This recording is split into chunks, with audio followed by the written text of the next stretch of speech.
Man,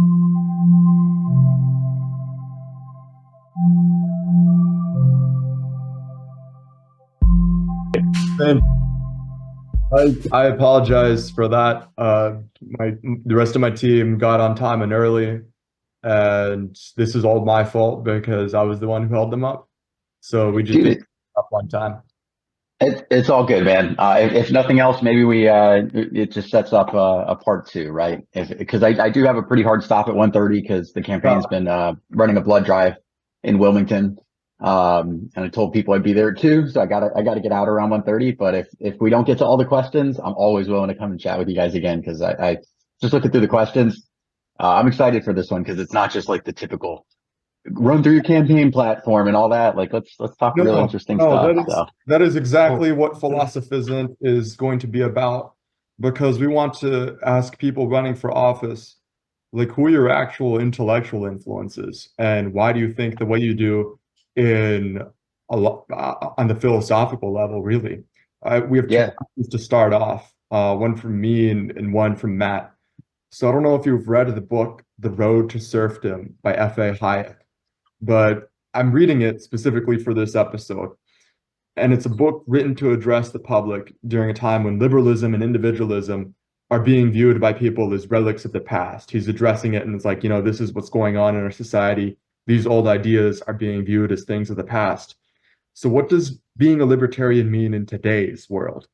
If you were to take that approach and then think, wow, what would you address today's intellectual climate? and then also building off of that, I have a big interest in the Gold New Deal from Yeah. Mike and Matt, and I hmm was wondering, what does it mean to you? And like, uh, what what would going back to the gold standard and far more limited government mean for America? Yeah. I mean, those are great questions. So as far as the road to serfdom, I think I read it in my early 20s, like when I was really diving into um, understanding economic philosophy, right? Going down the Chicago school, Austrian school, Keynesian school, and I was in school back then, right? So it was very much relevant there. It's been a while since I've read Hayek. I think I've pretty much embraced the Austrian school. So I think philosophically, I'm much more in line with Mises, Rothbard. I think that the more we see the federal and state governments continuing to grow, not only in their ability to influence the economics of how we Americans go about our lives, um, but really the power structure, right? That's something that I think Mike is trying to solve with the Gold New Deal, right? Because I look at it philosophically, especially looking through history. I think that a strong case can be made that the United States has been bankrupt since 1971. Because you really look at it, right? If last week Roman gives me a gold coin and says, Mike, I'm going to loan you this gold coin. I want you to pay me back, a gold coin and a silver coin as interest, right? Whatever terms we agree on. And then I come back and I say, hey, Roman, thanks for that gold coin. Here's a piece of paper, right? Like effectively I've defaulted, but Yeah. thanks to, the military strength and everything there, the world just kind of took it. So we transitioned from a system where we had hard money, and we abandoned it, right? Largely because I think that we were broke, right? We couldn't meet those obligations. And I think the challenge there is that it opens up Mm. when you come off of an asset backed currency, because I'm not a diehard, it has to be gold, right? Like at the end of the day, I just want our money to be worth something. Because from an economic standpoint, how do you plan, especially when you're thinking multi-generationally or from a legacy standpoint? If there's an authority that has the ability to essentially push a button on a computer, and depending on how radically they, put zeros after that button on the computer, Yeah. can effectively wipe out the totality of everything that everybody has ever had. Like that's the reality. I think that politicians are probably not going to be so reckless with that How long immediately. how long could that take? Because what I've learned about trading currencies from working with my father and learning um, about other people in finance is that that doesn't actually happen as a one-to-one correlation. It's not that every new M1 in existence increases the inflation by that percent, if that makes sense. Sure. So Yeah, because every time the dollar tanks, what's happened so far is that people have bought up the dollar, and there's currencies that reflect the expectations about the economy. So if you have a commodity currency like the Brazilian real or the Nordic currencies, the Norse krona and Swedish krona, those are going to do well when the economy is expanding. But our dollar is called the almighty dollar because it does well because it's expected that the US economy recovers first, right? So sure. there's this like huge split in what the population believes about money because some people will say that, well, what are you talking about? We already printed millions of dollars and inflation only went up 6%. That's not too bad for the amount we printed. And then people like you insist that no, actually generationally, it is devaluing the currency. And so how do you address that disagreement? Yeah, I mean, so I can say how I address it kind of in the real world, right? This is how I was reacting because as a libertarian, we get a lot of crap from the Republicans and the Democrats, right? Where they both are like, well, hey, we agree on some things. You should be with our half of this corrupt system, and I reject that outright. But early on, right, when you think of the transition after 2020, and we just transitioned early 2021, Joe Biden takes office, and like clockwork, the Republican politicians and their supporters who really don't understand economics online are like, "Oh, look at this Biden and Bidenflation," and I would laugh and say, the reality is when they're printing money, like what they're functionally doing, and it varies based on how that is then distributed and disseminated into the economy, because everybody thinks of the economy as money, but I view the economy as so much more than that. It's really the totality of all independent decisions, trillions of decisions by billions of human beings across planet Earth, and somehow finding how that all plays out. And when you look at that, I would joke, no, this is still Trump's inflation because it takes roughly 18 to 24 months for that to come in, because they may come in with something like COVID where they're like, hey, this percentage of it, we're going to give it as direct socialism, right? What Trump did. Direct stimulus checks, everybody gets their stimmies. That actually implements into the inflation and economy almost immediately because you're distributing it out there and everybody's doing that. But when you have a situation where, you print $1 trillion and you throw that to a vaccine manufacturer, or you print $1 trillion and you throw that to auto manufacturers, wherever it is, it gets concentrated at first, and that money doesn't distribute into all of that until it goes through the process. So that's why that process. So I would tell them, no, this is still Trump's inflation. Biden's inflation's coming, right? Like That's actually pretty scary to think about. but that's how I handled it, and people got mad about that. But when you really understand economics, to me, that's what ultimately, because it's a tough pill to swallow as someone who came from the financial world, where you kind of see this, where I was born in 1982. We came off in the gold standard in 1971, and we have essentially had fiat currency backed by nothing other than essentially the might and force of the U.S. government my Right. whole life. So a lot of it comes into a lot of, studying history, reading economists of the past when this was the reality. But the sad reality is, if we have money that bureaucrats and politicians and people can essentially legally counterfeit, because that's what's possible with fiat currency is, if anybody else did that, it'd be counterfeiting. But because of the Federal Reserve System, they can do that, and it's not counterfeiting. But functionally, it's the same thing as counterfeiting, right? Like if you guys each had $50 and we're competing for the same goods, and I come in with a counterfeit 100, I now have the purchasing power of both of you and can compete in this market, especially if my counterfeit is somehow legal, There's a right? huge Like that's, power to be a sovereign issuer of currency like that. Would and what I'd like to see is really, and this is something that I think that ties into the Gold New Deal. Like, I am not a believer in central planning. I don't care whether it's silver. I don't care whether it's gold. I don't care whether it's Bitcoin or, land. We have to have our currency backed by something to provide at least real economic stability to work our way out of that. And I think that, with the Gold New Deal, a lot of the proposals, I think that we're trying to get there. I think I'm probably a little bit more radical, as far as the prescription than Mike is, but I get, I'm not running for president. I'm running for governor. So I don't have to propose policies for at the federal level, where he does. So does there actually need to be a government monopoly on the right to issue bills of I don't think so.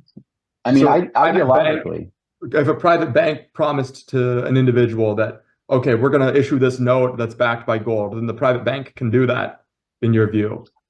I believe so, yeah. And I think that the market should ultimately hold that bank accountable, right? Like Right. that 2008 was That really, really is more radical. I mean, it's radical, but I mean, at the end of the day, I think government didn't set out to be an evil institution that created more harm than good. Even though that's something I think that is what it has become. I think that I don't think that it was the goal of, hey, we're going to go out and make decisions that make life harder for regular people. I think they set out with, hey, I want to make things better for regular people. And whether it's because there are variables that they couldn't account for, whether it's because central planning doesn't work, we find ourselves in this situation. And I think this is something that I've struggled with as someone who's, about to turn 42. And I've been in, finance and banking most of my career. And, I used to try to solve some of these problems just mathematically, just because I'd open a spreadsheet, hunker down and say, all right, let's fix Social Security. How do we make it, what policy prescriptions could we make that would fix this Ponzi scheme and make it so it doesn't go bankrupt? Can we convert this Ponzi scheme into something that could actually, 20 years ago, the math worked.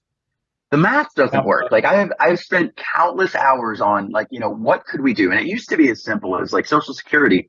The math would actually work if you provided something that would cut off the current and future spending. So then it becomes, what kind of policy position can you do? Well, if you take these people who are wealthy enough as it is that they really don't need Social Security, but they take it because it's coming to them. If you give them some other kind of a tax incentive, right, where you say, okay, you give up your Social Security, you take no more from the system, but we won't tax your dividend income. There are plenty of people who would say, okay, now I'm no longer going to take another penny from that. So you fix the one side, and then you fix the long-term actuarial tables where I used to say, okay, let's come to this compromise of, cut out the employee contribution to Social Security, keep the employer, and then that person, allow that individual to create private accounts so you're setting up future. You used to be able to make the math work with that. There's no way, and I've spent hours and hours to try to do it. I can't fix Social Security mathematically anymore. And that's what scares me because, I think through my mom relies on Social Security. I know plenty of Americans rely on Social Security. And if that went away, they don't have anything, like absolutely nothing. And that's what scares me because that's the path we're on. What happens when they can't do that? And what happens when all of our senior citizens are that's the thing that scares me. I see what happens in other countries when the currency fails, when the government loses control of the economy. We have examples of this throughout history, and it's never ended in a way that is good for people. Well, this actually brings me to a question about what Trump supporters claim.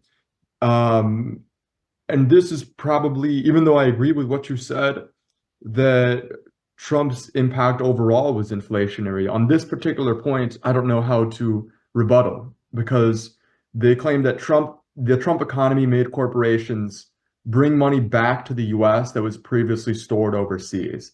And so having that that the corporations repatriate profits, could that be part of a solution at all to what you just described to the government running out of money? Because if, logically there are offshore tax havens and there's huge amounts of wealth that are stored in those. So if that was brought into the US and taxed into the US, is that a merit to Trump's economy at all? So, at the end of the day, that I think ultimately can be explained by just looking at the reality of what the policy is, whether you want to give Trump credit for it or just say, hey, yeah, this is a common sense, right? Like if I said, hey, if I'm on the sidewalk giving out $100 bills, if I made the prediction, people will accept them. Like that's a pretty safe prediction. So if Trump comes in and says, hey, the current rate, if you're bringing funds back to reinvest, for 20 years has been 30%. If we're going to make it 5%, a lot of businesses are going to be motivated to do that because, hey, it's the cheapest opportunity, right? As a financial planner, it's one of those things that we would look at where if someone was close to an income bracket, a change in income bracket, we do Roth conversions, right? Like do a Roth conversion because you're able to pay a lower tax rate on it and get it into this tax preferential treatment. Like that same concept on an individual level is, I think, the reason that, if there is any merit to the Trump supporters argument, it would be, well, of course, if you lower the tax rate and make it cheaper to bring that money home, you've increased the incentivization to do that. But if that particular business owner doesn't feel a need to reinvest, right? Like, why even pay a 5% tax? If you're not going to use that money in the US economy, there's no reason to do that. Now, let's see. does it provide further incentive? Of course. You go to 5%, maybe that gets 70% of business owners to do that.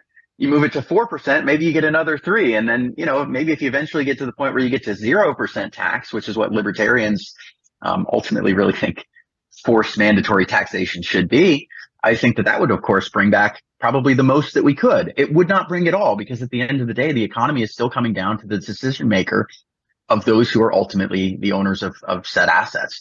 If a business doesn't want to bring the money back to the US because they're holding it to deploy in an emerging economy or do something else with, or whatever it may be, unless you're going to actually pay them to bring it back, which I would never, as a libertarian, advocate for. It's really, there's only so much any government can do. But from the standpoint of, if you lower taxes, especially taxes on bringing held away foreign assets to the US, of course, some companies are going to do that, but it's not a silver bullet. And if other economic factors, like if you're saying, hey, bring it back, but we're probably going to increase some other tax to take, you could drop that to 0. But if they're afraid that you're going to send the tax rate, to 70, 80%, right, they're still not going to bring it back. So, from that sense, I would say, sure, that was a good policy in the sense, but I just want to say lowering taxes is always a good policy. So, yeah. So going through like your social media and your website stuff, you said that institutions are being ideologically captured. What do you mean by that? And then you also said that you feel like you are the only one running for office who does not want to criminalize the Bible. Why? Yes. So that was actually really specific. So on that one, it was sort of just like, I'm a third party candidate. I'm a regular dude. I'm not a career politician. And I think that when you're looking at a rather sad, broader political situation, especially for a libertarian, if you can't insert a little bit of humor into things, I don't know. I don't know if I could do this without a little bit of humor. But that was into something very specific where I look at this, and it was in relation to a bipartisan move by the state of North Carolina.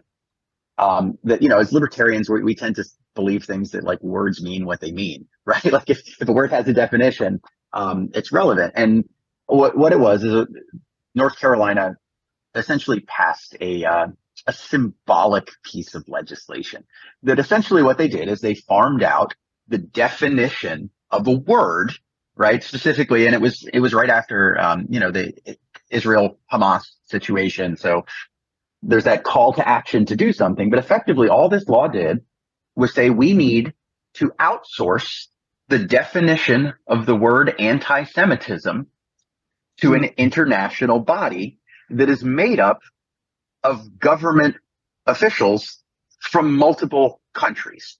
So the way I see that is, as an American, as a libertarian, why is the legislature of the state of North Carolina asking foreign governments to define our words that apply to our laws and our citizens in North Carolina? Wow. So when I look at that, and then you dig into what does this particular organization define anti-Semitism, and that's the thing that really is it was scary about the legislation is they call it a working definition, which means that you change it. So I look through and I start reading these examples, and one of these examples, it used like a really generic thing where they said, like, if you say that the Jews killed Jesus, this is anti-Semitism, right? So then I just fast forward that and I say, okay, well, I disagree. One, like, here's a copy, and I think all I did is I like pulled up my Bible app and took a screenshot of like verbatim word for word. And I just said, here's an unintended consequence of this law. I don't think it would be enforced because I think North Carolina would go insane if you said that the Bible was illegal. But if you take what words mean, giving this international organization's definition, well, you have essentially just said that the Bible is an anti-Semitic piece of literature. So that's the kind of thing where the intention is all good, but I just said, we have bigger problems in North Carolina. Do we really need to assign the power to a foreign governmental organization to define words in our laws, or can we maybe try and fix our education system? And like, there's just bigger issues in North Carolina where it was just this big symbolic thing. So I was just kind of poking fun at Well, that that one. And conversation could open up a whole different can of worms. I've tried to study as much as possible why Judaism and Christianity are actually considered to be different religions. And in the early Roman Empire, the early Christians were considered worshipers of, the Jewish God, Yahweh, because Jesus was, of course, a Jew from Palestine in that region. And by that yeah, time, they weren't exactly ancient Israelites. They spoke Aramaic at that right. time, but they still considered themselves Jews. And so there's a lot in the Bible, in the New Testament, that have held to that same standard of saying the Jews killed Jesus as anti-Semitic. Then a lot of the New Testament would also be considered anti-Semitic because there's things in Revelations where it says like there's prophecies that say certain things about the Jewish people. There's there it says in like the letters, I believe Paul's letter to Timothy, but I might be wrong, that like the Jews have betrayed us because there was a lot of conflict over what it meant to be religious, to be Christian or Jewish at that time when the beliefs were still being formed and the apostles were still fighting over what it meant, what it meant to follow Christ. So I think that people have to obviously like look at religions and say, okay, this is now part of our shared heritage as humanity. We're not going to say that this is anti-Semitic because it's just not. Like I'm an Yeah. Orthodox. I actually grew up Christian, and I recently started going to an Eastern Orthodox cathedral, and so I'll probably be catechized as Eastern Orthodox at some point. And there's a different tone when it comes to the bluntness of saying this is what happened. The Jews killed Jesus. And that's not anti-Semitic at all, I think, because everyone in Eastern Orthodoxy knows that the way the cathedral is set up comes from ancient Israel. It comes from Yeah. the same religious heritage, but it's a different level of bluntness that comes from different tradition. And so, also with the Israel-Palestine thing, I feel that personally that this claim of anti-Semitism is weaponized in a way to shut down supporters of Palestine. Because I've said to Chase Oliver when I spoke to him, if I say that just because I don't think there should be a Jewish state, then that's anti-Semitic. Well, don't Palestinians also have a say for what happens on the land where they've lived for thousands of years? It's not inherently anti-Semitic to have that political stance, I think. Yeah, and it's challenging because I mean I'm very much a believer as a libertarian, and especially as one of the more philosophically radical libertarians. Like, I don't believe in thought or speech crimes. I think that people Right. can say like horribly abhorrent things, and I would not want to associate with them. And I tell them, that's the right thing. But does it really make a difference if you stab someone because you want to take his wallet, or you stab him because you don't like how he prays? To me, the issue is you stabbed someone. Like, that's what the crime is. I really don't care why you stab someone. Like, you should be, held accountable for stabbing someone. So that's something that I think is actually, liberalism. And this is tying back to kind of the earlier theme that liberalism is something that, looking through the American lens, I don't think it means the same thing to everybody as it used to, right? Because libertarianism is at least classically liberalism, Right. at least through the classic sense of the word. And you look at when Javier Milei won, like the translation, it's all liberalism is what he used, but he means libertarianism. And I think that the American left has overtaken that word. And that's an issue even within the Libertarian Party, right? Where there's different caucuses, like there's the classical liberal caucus. There's a reason and I think that's really kind of a challenge, because part of the theme is, do you try to take the word back, or do you just let the American left have it and stick with libertarianism? I think that's kind of the camp that I fall into.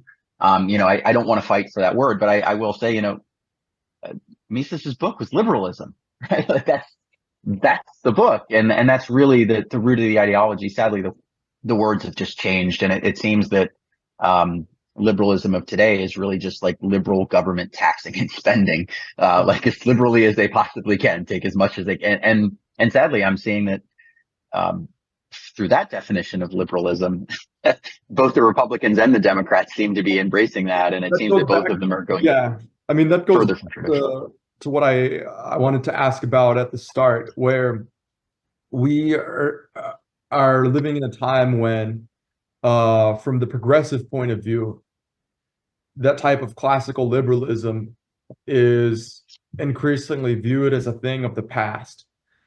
Yeah. And my aim here is not to say that to take a standpoint, but to consider the argument thoroughly for the sake of thinking it through. Because I voted for and campaigned for Bernie Sanders in 2020 when he ran for the first time. Mhm. And, as someone who I understand economics, but I'm also very attuned to the difference between what economic theory says should happen and then how the real world actually looks.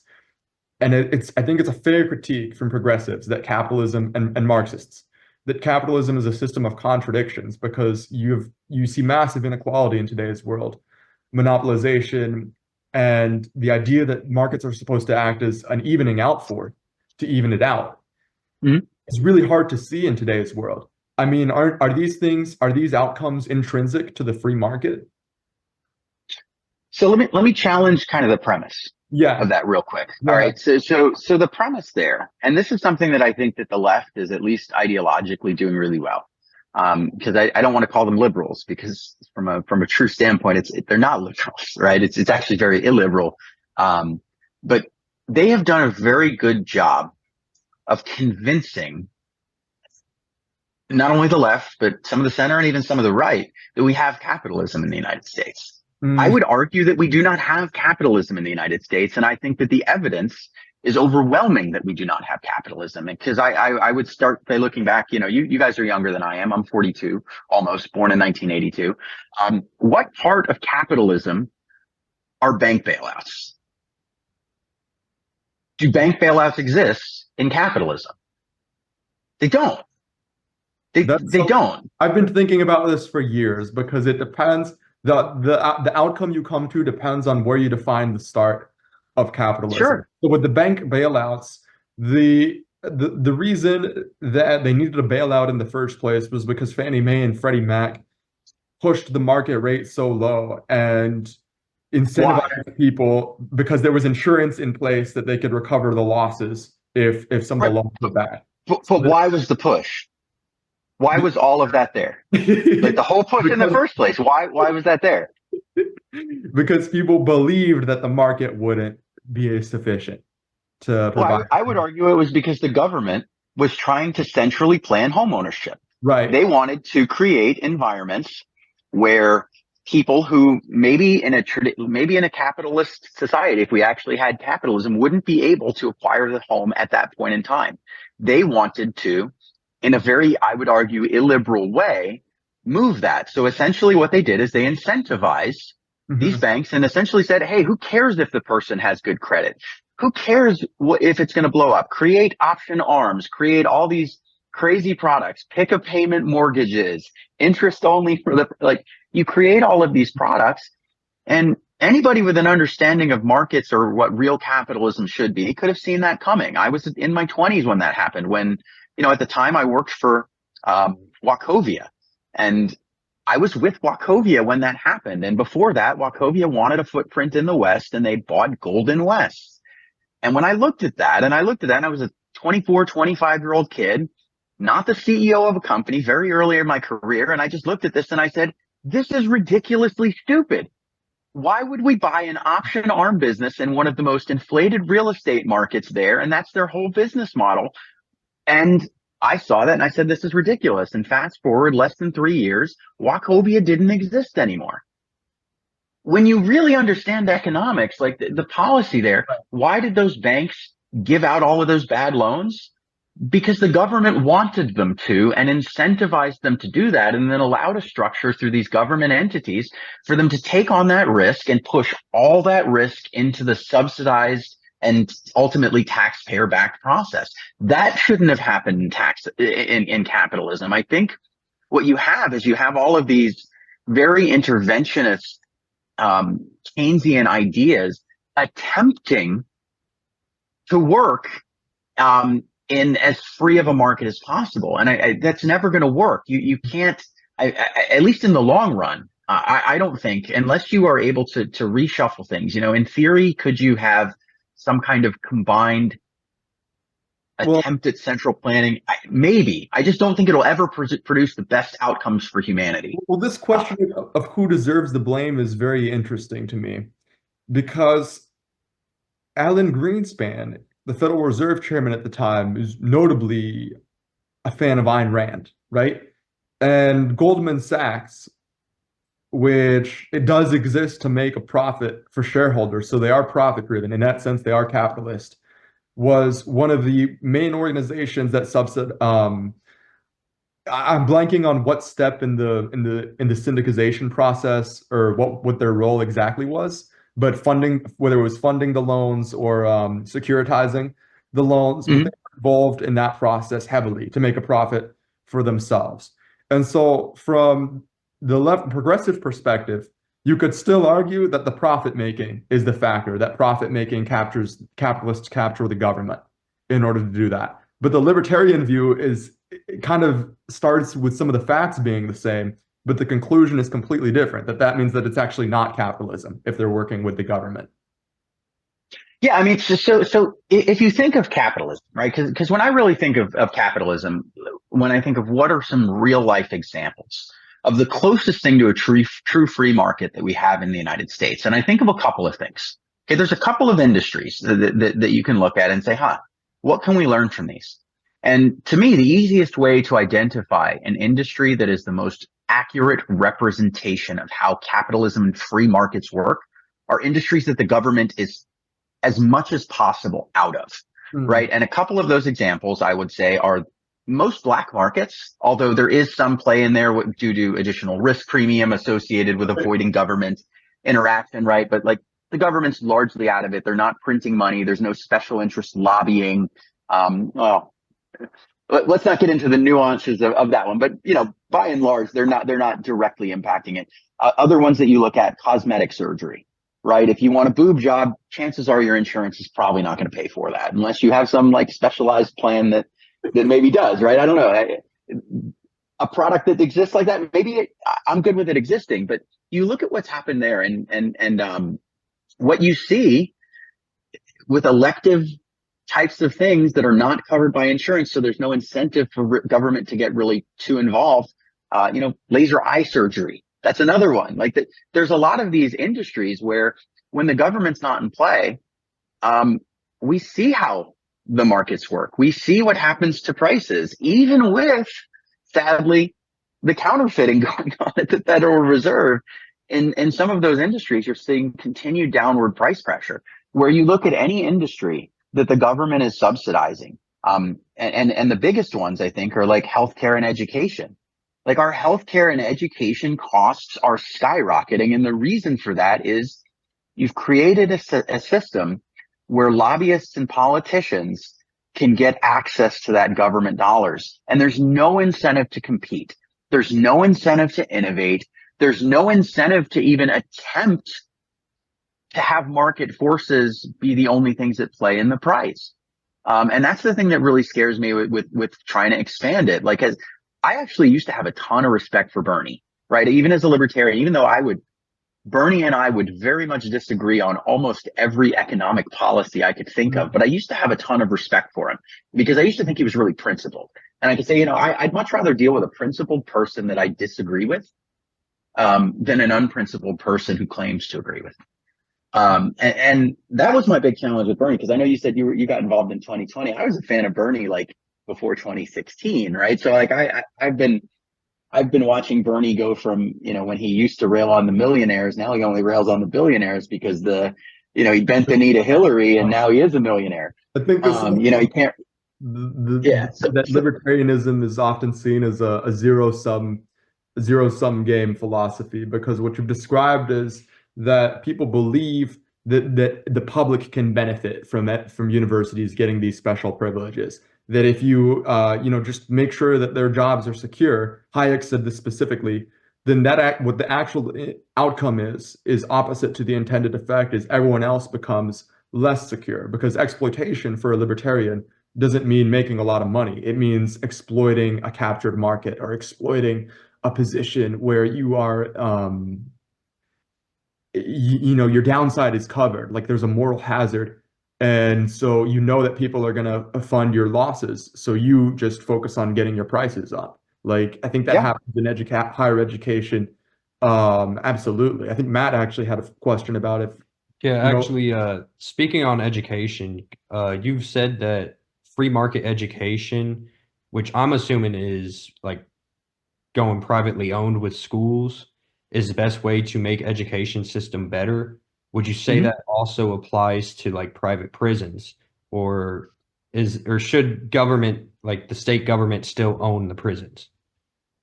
Yeah. So, the funny thing is, and this is, I'm just going to get into this one because it's the Philosophisn't podcast, right? Like philosophically, my education plan, and I've said this publicly before, like so it's not really that far up, but I'm going to go a little deeper into the humor side of it, right? Calling it free market education when the reality of my education plan is it's like ultimate direct socialism.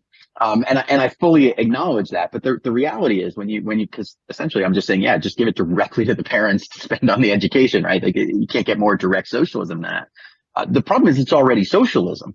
Like it's already like if you're taking it from all of us and supposedly providing a public good that's for everybody, like that's socialism.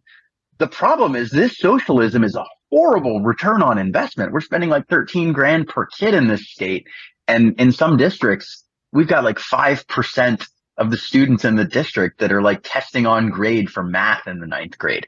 Like, what the heck are we spending money on? Where I've seen the outcome. I homeschool my kid. Like, I know that if you give a parent 13 grand and say, hey, look, go find whatever the best education solution for your kid is. And, that may be like a private prep school.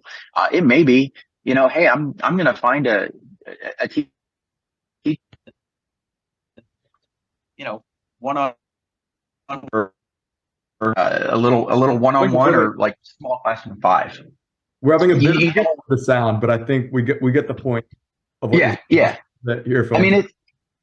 So but that if you make them compete, like that's the ultimate driver, right? Like the Olympics is going on right now. Competition is good. It doesn't matter whether it's in sport, whether it's in economics, whether it's in business. Like competition is what has driven human civilization to achieve things that we never thought possible. And the reality of this, I would argue, fascist economy that we are trending towards is you're coming into a place where competition is not valued. That's a problem for the long-term advancement of society and humanity. And I found out an example, and it was just a silly example, just from on this trip. I came up here. Are you guys? Everybody's familiar with Google Maps, right? And I mean, maybe you're Apple, but everybody knows Google Maps. Are you familiar with Waze? Yeah. yes. WAZE. So Waze used to be an independent company, and they were bought out by Google, right? And you look at this. And the reality is, because I was plugging in and my campaign manager told me, oh yeah, you should use Waze. It's really popular here. It'll get you here better than Google Maps. So I switch over and it's the exact same thing. And because now that it's the same company, they all pull in the data. But when I was talking to her about like how Waze has developed and its community engagement thing, essentially what Google did is they're like, hey, here's a competitor, arguably better competitor, because there's a whole bunch of like things in Waze that I'm like, oh, this is really cool. This is neat that this happened. This is useful information. Essentially, they were like, hey, we've got this big market share. We have these smartphones, all this data here. There's someone else competing with us in the map game.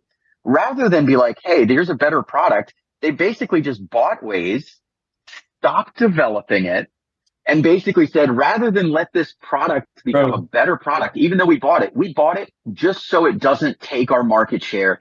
And the rest of our customers are just going to have to keep dealing with our subpar product. We're not going to do any of these things. And the only reason that's possible is because you have these monopolies, this monetary system that rewards these big companies where Wow. I don't think if you had regulatory capture that companies would do that. You'd buy the competitor because you would see, oh, wow, this is a great feature that we could use to make our product better, where they viewed it as, no, we don't necessarily even want a better product. We just don't want someone taking our market share. And you see a lot of that. And that's where regulatory capture becomes something that government provides that a free market wouldn't have. Like the regulatory capture, like the idea of being able to say, I'm going to lobby and gain an, you know, I don't want to use the word fair and unfair because it's so subjective.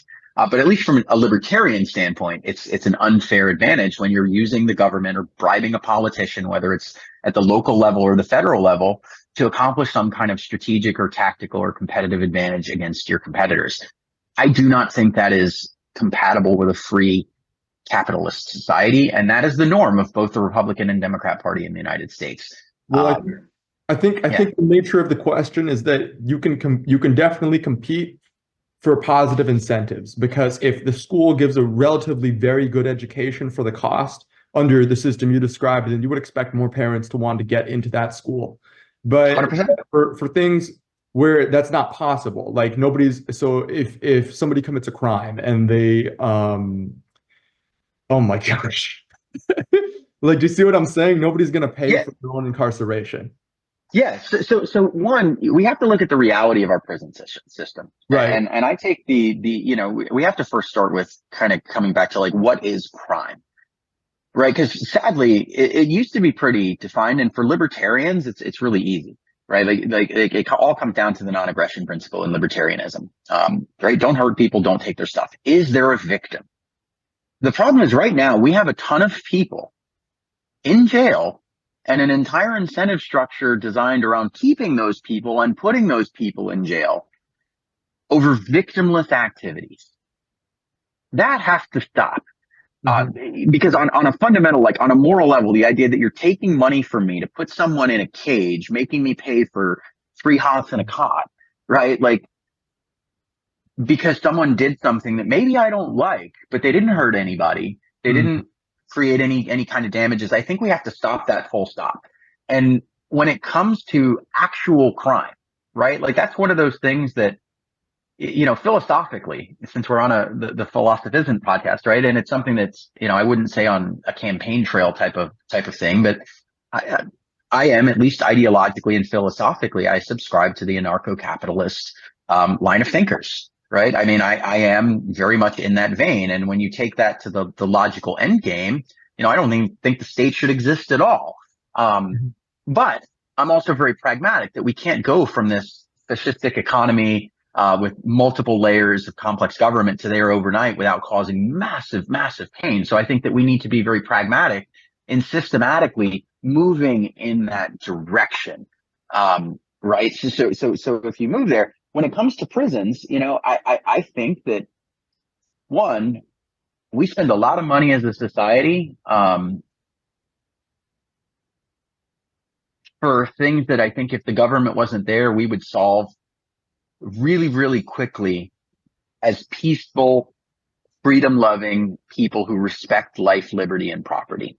Well, right? The fact that, like, that to me, so if the prisons were only doing the job of taking people who are an active threat to harm persons or properties, and that was the only people in jail, I think that those would, whether they're done through a minarchist lens of the government doing it, or even going into like post-minarchy, anarcho-capitalist type of theoretical society, I think that's something that people would voluntarily pay for. If you've got a local security force that catches that serial rapist that has been terrorizing people in your community, and they're like, hey, will everybody pitch in $10 so that we can like either keep this person away? And I think most people would fund those things voluntarily, because a lot of things were voluntarily funded prior to the creation of Federal Reserve. Like it's not like we didn't have roads in cities in the late 1800s. We did. Like we go take a look at New York City in like in like 1890. Like we had all the roads, and that's like a popular libertarian meme of, well, who's going to build the roads? Well, the same people building the roads now. The only mechanism is how we fund it. And the question becomes, if people want roads and they're like, hey, our roads suck. I can tell you right now, if you gave the people in my town the opportunity to say, hey, do you want your tax dollars to go to the roads, or do you want them to go to this local nonprofit that's basically operating a beer in our, a beer garden in our downtown environment? Most people are going to be like, yeah, fix the roads. Well, to me, And the only reason that that money's not being spent on fixing the roads is because some politicians are choosing to spend it on something else. And if you go there, I think prisons are ones that we could privately fund. I get that the economic incentives are there. because there that actually is too democratic, right? In liberalism, there has to be a balance between what the community wants and then the rights of the individual. So if Sure. somebody did commit these crimes and they're terrorizing the community, then the community has a legitimate grievance against them to want to put them away. But Sure. but the danger that I see in that is that if something is funded by the market, then it has to be for something good. It can't be for in order to mitigate a bad. And so that's where I see the role of the state, because the state acts as the impartial arbitrator between the person who's accused of committing the crime and then who is the victims.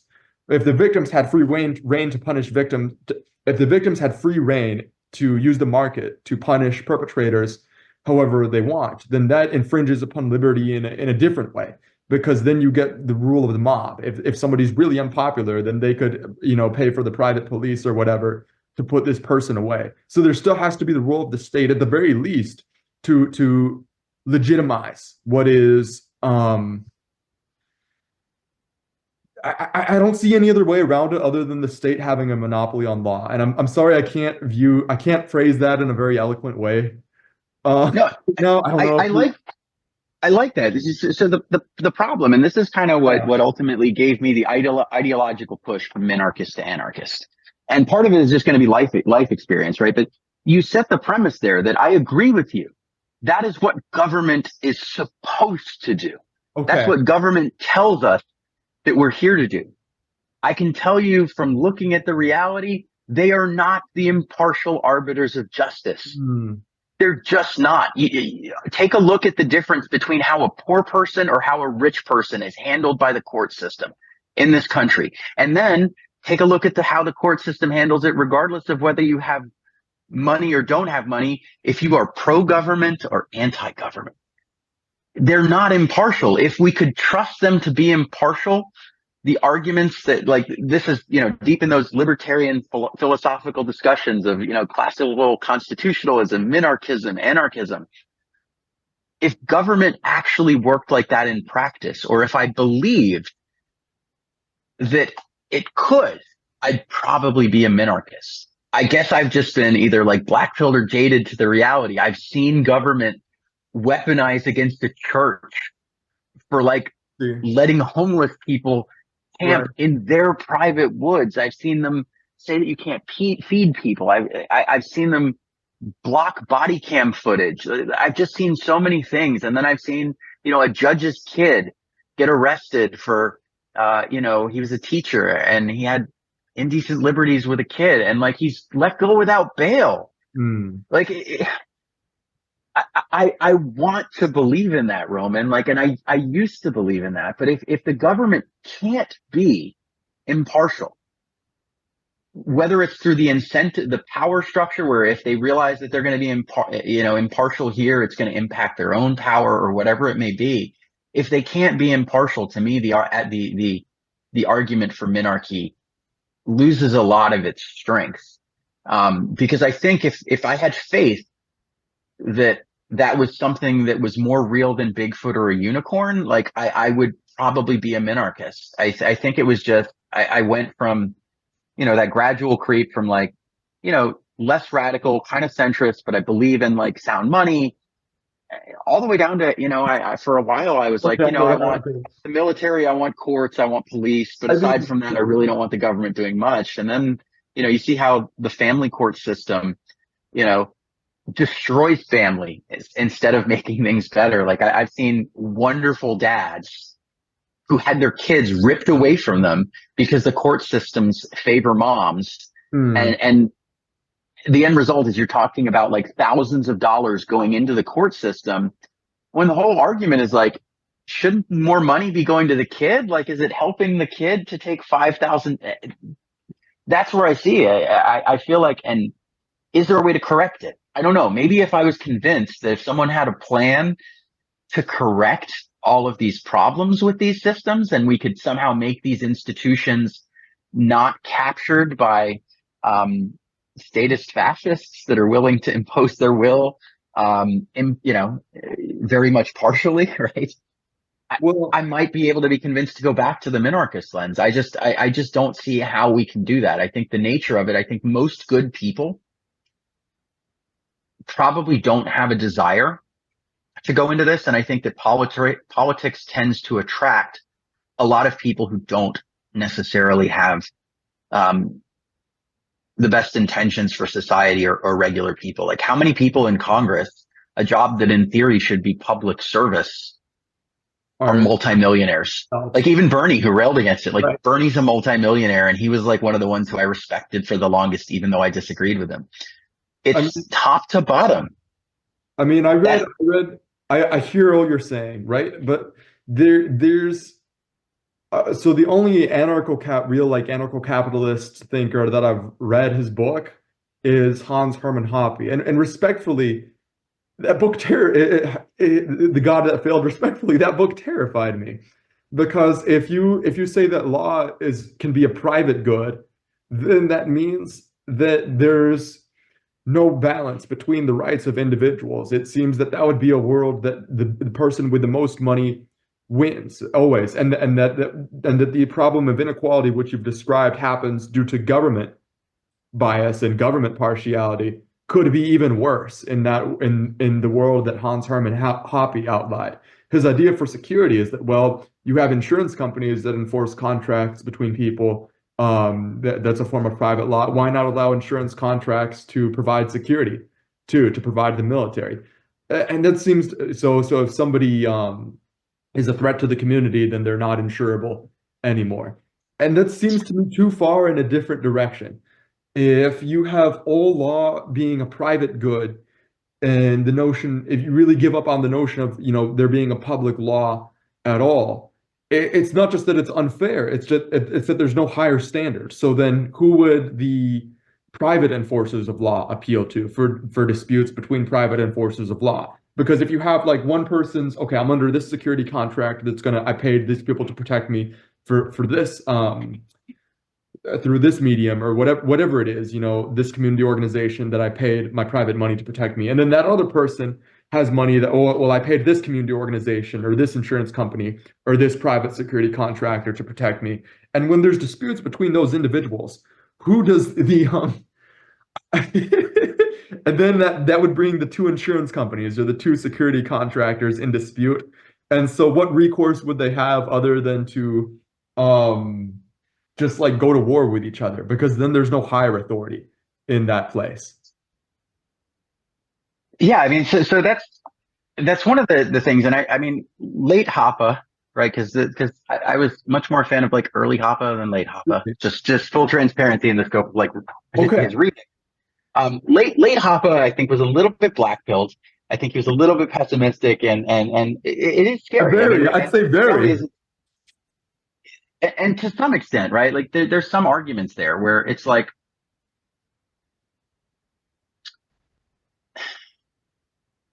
the argument of like private law, like to just break down that concept, because I know that you run into challenges, but there's challenges with the current system. Like, and that's one of the biggest things that, like, a lot of the attacks on anarcho-capitalism, a lot of the attacks on libertarianism are like, oh, you're all working in the theory, in theory. You've never been able to put these things into practice. So how do we know? And I'm like, okay, yes, right? Like if you never get to try an idea, you never know whether it works. But we see that everything you guys are doing, like the status quo is not working. Like the status quo is not working. And that's why Argentina, I think the next 20 years, seeing what comes out of that, especially in the scope of like the building of economic theories, it's going to be really interesting to see that. That's like, it's a case study that's being built for like future political and economic textbooks. My friend, Juan Castellini, you might like that episode. He was on Bullrich's campaign, and then later he supported Javier Milei when Bullrich was brought into Milei's administration to some capacity, or I don't know if I can't remember if it's just that the campaigns made peace for each other. But Argentina historically has a cycle that their political economy goes through, where they have had populists promise things that the government couldn't pay for. And then this pitted the urban proletariat and urban workers against the rural poor and anyone in the rural economy. Because in Buenos Aires, for example, it's one city that takes up the majority of Argentina's public spending. Mhm. Result of this is that the two classes of citizens, it's not that there's officially two classes of citizens, have very different incentives. The people who benefit from free trade in Argentina are the um, well, agriculturalists. But instead, what Argentina did was they devalued the currency in order to increase exports. And this was done because it was the only way to fund the massive spending that was only benefiting the cities. And so when Argentina and countries like Argentina, like Chile, went into shock therapy, it's something that becomes so divisive for the population because it really is an economy that pits one segment against another. I'm sorry I can't describe this Yes. in more specific terms, but there's a huge like I don't know, just what do you think of how Javier Milei is going to do that? Because that's what he's facing right now. Is it's the population that was promised, that they're going to be able to benefit from these goods, and so it's not exactly fair that now their jobs are being, or it's not exactly um if the government makes a promise, right, then it should keep that promise. So the people who are promised jobs, the people who are promised stability Uh, under the current system, it's not exactly fair to them either that Argentina now has to go through the adjustment to move towards a libertarian economy. how do you hold how do you hold Um, someone to a lie? How do you force someone to hold true to a lie though? Like, I mean, that yeah, we're all promised Social Security, man. You're young. I'm going to tell you something. You're yeah, young. You're going to pay a lot into Social Security. I'll tell you right now, it's functionally a Ponzi scheme. The politicians are lying to you unless they can do something. It's not going to be there for you. I mean, They've especially, promised everybody that it's there, but like, you just because you promise something that's not real. they've also promised hmm, like things like inflation wouldn't happen because the dollar was like supposed to be the strongest thing in the world hmm. when it comes to like That's a good point. The influence of the currencies currency because is a That promise too. that's my concern with Javier Milei, and like when he was talking about dollarization, right? Like, and dollarizing the Argentinian economy. To me, while I look at it and say, oh yeah, well sure, compared to Argentina and how it's been, that'd be a massive improvement. But like, okay, so now you're just outsourcing your inflation to the U.S. politicians instead So, of the Argentinian politicians. Like, you should really try to find, like, I'm impressed. Like, as a libertarian, I have some big problems with how Bukele did it in El Salvador, right? Like, you look at what he did in a very short time period in that country. It's hard to argue with the results, and it's actually one of the things that I struggle with, like, most, is like an almost pacifist kind of libertarian. Like, I mean, to take your country from the murder capital of planet Earth, right? Most murders per capita yeah. on planet Earth, to the safest country in the Western Hemisphere in a 3-year period is nothing short of remarkable. I don't agree with how he did it. I'm sure there's a ton of innocent people Right. suffering in a prison right now as a result of how it was done. I think human rights were probably abused, but that's not my country. Who the heck am I as an American to say what? I mean, I can say my opinion, but that's ultimately up to El Salvadoran people. But I would have much rather seen Javier take a place of kind of like Bukele did, right? Make some sort of currency, whether it's Bitcoin, gold, something that threatens the global status quo. Because Argentina has a really good chance. I mean, philosophically, at least as far as like what we read and probably what we subscribe to, I'm probably very similar to Javier Milei ideologically. And a lot of people said, like, he's not going to be able to do anything, right? He created this party. He's only going to have a tiny little bit of the legislature. But the shock value of what that means when someone who's kind of on, I mean, running around with a chainsaw saying slash it all, right? Like, that's what it was like for that to come out and see his support largely come from the poor, the people who have been lied to about socialism for 100 years, saying that this is this is for you. This is the economic system that is for you, the poor. We are not for the rich. We are not for the special, Right. the special elites. And for them to just see that that system failed, and that in Argentina, despite having more and more socialism, more and more government jobs being created for all this, to see that like the rich and the ruling class and the elites are That's the still, problem with a lot of progressives is they and Marxists who believe in the classical view of class, like the original Marxist view of class conflict, is that yeah, they only see a capitalist class and a working class. And as the more I study politics, I see that there's a class of people who are administrators who benefit from more government spending, who aren't workers, who are kind of this middleman class, and they have a lot of power because on one hand, they have money that originally comes from the government, either directly or indirectly. And on the other hand, they can pay um, their homage to the public good. Their raison d'être is like how they justify their power is through the idea of the public good. And Argentina's, I am half Argentine.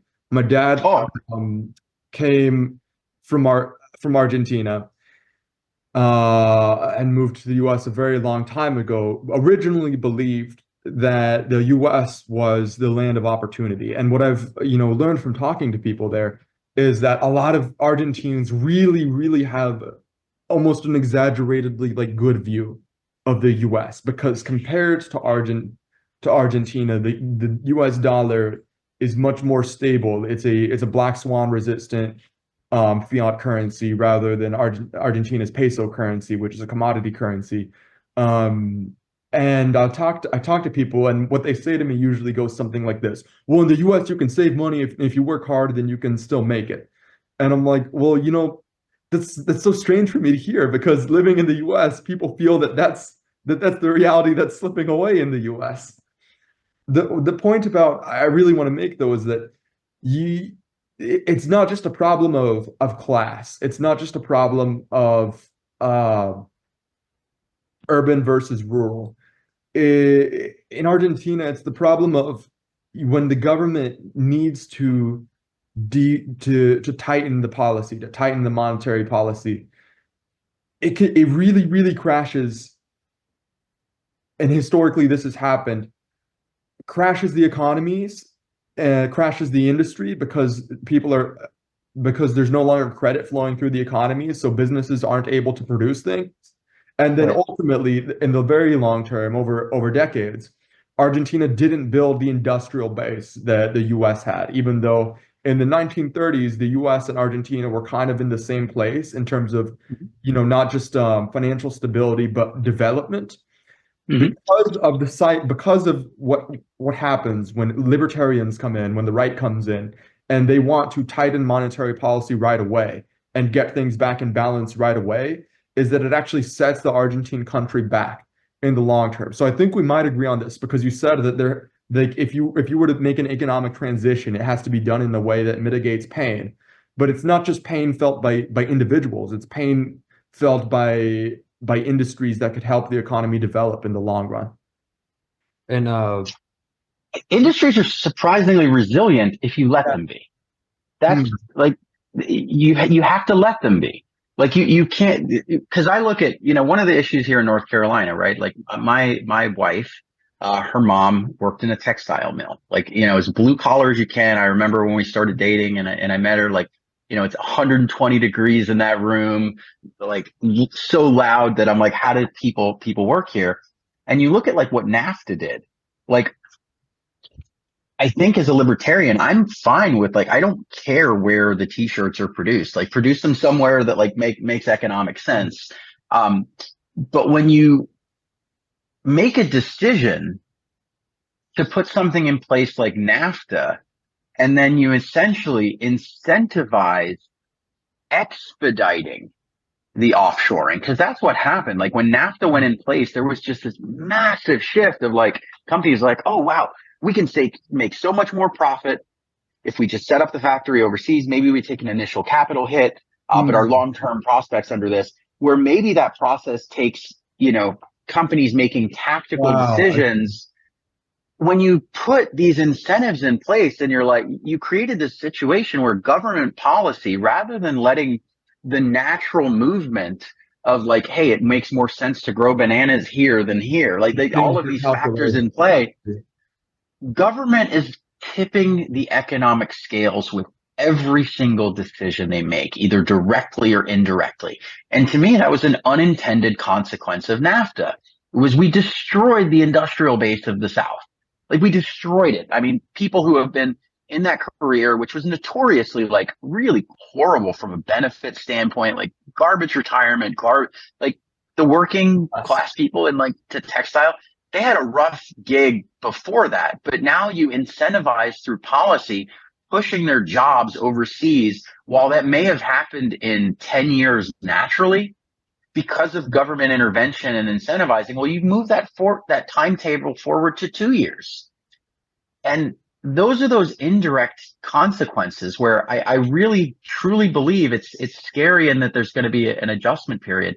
But if we could get back to at least the limited government that was kind of around the turn of the 19th century, right? Like, or you know, before then, like we had some really horrible laws in the early United States. Like the idea that a human being could be property is so fundamentally abhorrent on a level that's like, I don't even understand how, as a modern human, like I don't even understand how like a couple hundred years ago, how anybody could think that that was like okay in any way. But I'm a product of my time, right? But I look at it and like, you know, aside from kind of the evils of like how we treated Black people and Native Americans, the actual structure of government through that, like through the Enlightenment, you know, coming out of Enlightenment, and then you're competing with Europe through that time, late 1700s through the 1800s. The United States grew tremendously during that time period, especially compared to every other economy and every other government. And I think we were pretty darn close, like compared to what we have as government today versus our government in 1800, we were practically anarchists back then. Practically, you know, like I'd argue we were very minarchist back then, but compared to how this has grown today, we were practically anarchists. I think that same minarchist structure, if we could get back to that, you know, without the, you know, slavery, without the discrimination, without the you know, taking land from native, like all of the shitty things we did, sorry for the language back then, that government can work. That was a government that saw it's a very people taking care of people. And, you know, now we have a situation where I was just in Washington, D.C., and I met with like my senator's office, right? And you look at it, you know, what do we spend for a senator? 200,000, something like that for their salary. Dude, he has 20 people on staff. So for like every one of these people there, they have tremendous, like these huge staffs, like the actual cost that we're paying just to have this representative government. When the representative government is not actually representing us and is just doling out corporate favors, the system, again, I'd be happy to push back to the minarchy that our country was founded on. I'd probably still advocate to scale the government back there, but I think that's the kind of shock, as radical as it is. That's what I'd like to see us get back to that foundational constitutional republic. And then we can have that really more in-depth argument of how do we get down to minarchy? How do we get down to monarchy? Do we need to? But I think if we could unite around, can we get back to the constitutional republic that our founders envisioned, take away all of this bloat, take away politics being a career path as opposed to public service? That's something it's not only a political issue, it's a cultural issue. I don't know how we solve it, but we are on a fast track to a failed nation if we don't get that in check. I really believe that. And I'm not trying to be hyperbolic because I try to be a positive unifier. And I'm trying to motivate that. Let's fix this so that we don't have to go down that route. But I just don't see how we keep this going when, you know, the effective cost to the taxpayer just to have like a House rep is probably in the millions. And we got hundreds of them. And all they're doing with that is figuring out how they can print more or tax more, distribute exactly the way they want or how their donors want. Or it's fundamentally broken. And I think it'll be interesting to see. I definitely agree that to, you know, evaluate Enlightenment ideas on the merits of the logic of the idea itself, you know, internally evaluate it rather than say, There was once a time I was in class at Guilford, and I don't remember what we were discussing exactly, but I said something about the Constitution, and then this guy who was like a European American white liberal says to me, "Well, no offense, Roman, but the Constitution was written by white men who owned slaves." And I'm like, first of all, why would I be the one who's offended? Because like you're viewed as white and I'm not because I have brown skin. And second of all, you can't you like evaluate the ideas based on the merit of the idea itself, based on following a chain of logic rather than just appealing to what's it called? The ad hominem argument. I think Yeah. this might be a good time for us to stop because you said you had a hard stop at one Yeah. And we time. can, I enjoyed the conversation. So whether it's for a podcast or just to have a cool chat, I enjoy this kind of stuff. These are the conversations that libertarians have, like, after convention or just hanging out. This is fun. This is a fun chat. So So compared I to all really, the really enjoyed political interviews, it. it's been a blast, guys. And I'm happy if we didn't get to all your questions, to come back on at any point you guys want. Okay, I can already say we'll have a part two. Oh yeah, Okay. definitely got Yeah. it. There's a lot of questions still. Yeah. We didn't get through all of them, but hopefully it was a good chat. I enjoyed it, if nothing else. I loved it. Me too. So- Mike, best of luck on the campaign. Enjoy your vacation. It's about to like thunder and rain where we are. That's why it suddenly got super dark. Like we're in BioShock, honestly. Yeah.